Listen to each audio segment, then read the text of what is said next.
పశ్చిమ బెంగాల్ ముఖ్యమంత్రి తృణమూల్ కాంగ్రెస్ పార్టీ అధినేత్రి మమతా బెనర్జీ తనంతాను బాధితురాలుగా చెప్పుకునే ప్రయత్నం చేస్తుంది.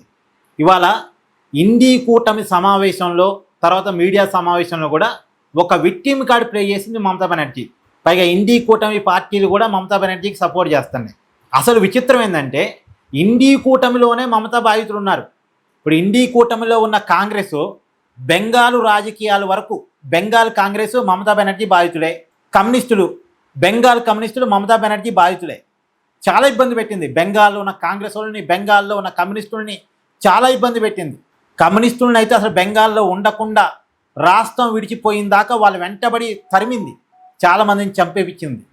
ఇది మమతా బెనర్జీ చరిత్ర. మళ్ళీ అదే కాంగ్రెస్ పార్టీ అదే కమ్యూనిస్ట్ పార్టీలు మమతకి సంఘీభావం చెప్పడం అంటే కొంత విచిత్రంగా అనిపిస్తుంది.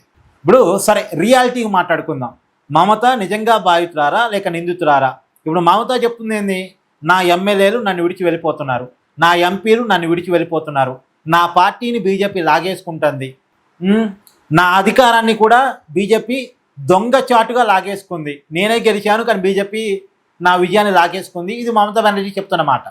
ఇది ఎవరు నమ్ముతారండి? ఎందుకు ఆమె మీద ఎమ్మెల్యేలు తిరగబడుతున్నారు? ఎందుకు ఆమె మీద ఎంపీలు తిరగబడుతున్నారు? ఆమె మేనలుడి పెత్తనం పెరిగిపోవటం వల్ల కాదా? ఒక నియంతలాగా వ్యవహరించడం వల్ల కాదా? ఆమె 2011లో అధికారంలోకి వచ్చిన తర్వాత బెంగాల్ తన సంస్థానం అనుకొని దానికి తనే రాజు అనుకొని తన తప్ప ఇంకెవరూ ఉండొద్దు, తనని వ్యతిరేకించే వాళ్ళంతా బెంగాల్లో ఉండటానికి వీల్లేదని చెప్పేసి కొంతమంది బంగ్లాదేశ్ చొరబాటుదారులతో చేతులు కలిపి ఇష్టారీతిన ఒక అరాచకాన్ని క్రియేట్ చేసి బెంగాల్ ప్రజల్ని భయభ్రాంతులకు గురి చేయటం అనేది వాస్తవం కాదా? ఇలా ఇంతగా ఎందుకు తిరగబడుతున్నారు? అందరూ ప్రజలు తిరగబడుతున్నారు, నాయకులు తిరగబడుతున్నారు, వాళ్ళ పార్టీ ఎమ్మెల్యేలు ఎంపీలు అందరూ తిరగబడుతున్నారంటే కారణం ఏంటి?